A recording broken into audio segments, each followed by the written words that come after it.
Hello again, I'm with Hassan. Hello. Hello, yes, nice to meet you. Nice to meet you. So, what's your view about Islam?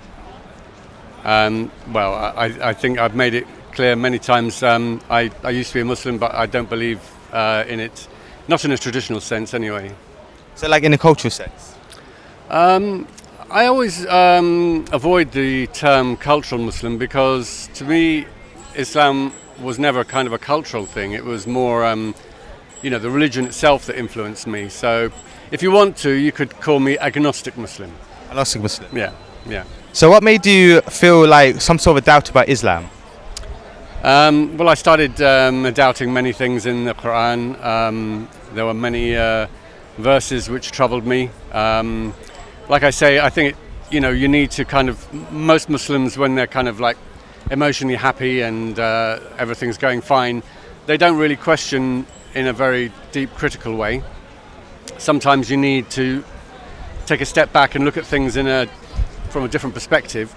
And when I did that, a lot of things just didn't make sense to me. Verses about hell, the verse about that you're allowed to hit your wife,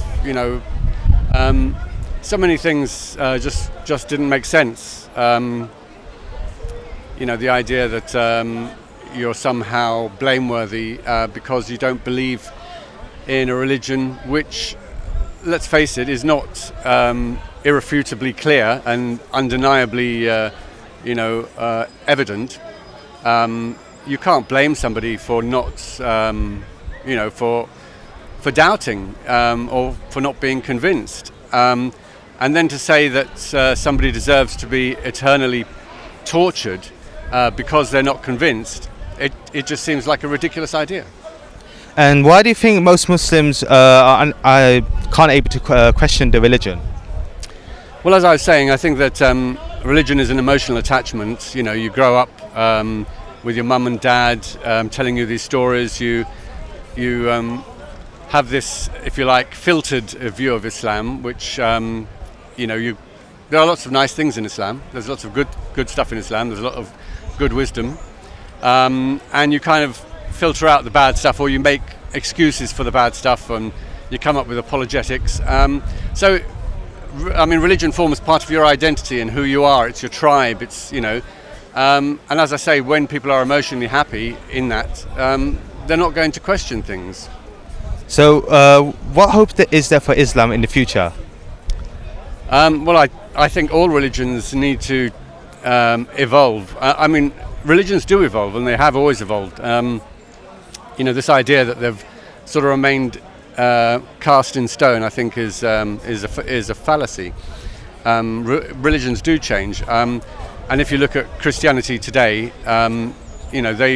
somebody can be a Christian and enjoy worship and enjoy the prayer and enjoy all the good things that come from religion, and there are many good things that come from religion, the comfort, the direction, and so on. But they don't have to take it all. It's not an all or nothing thing.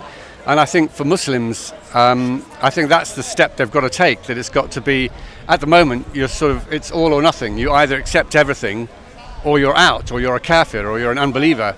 I think there's got to be a sort of a move towards a more broader, if you like, identification as a Muslim, that you can basically pick and choose.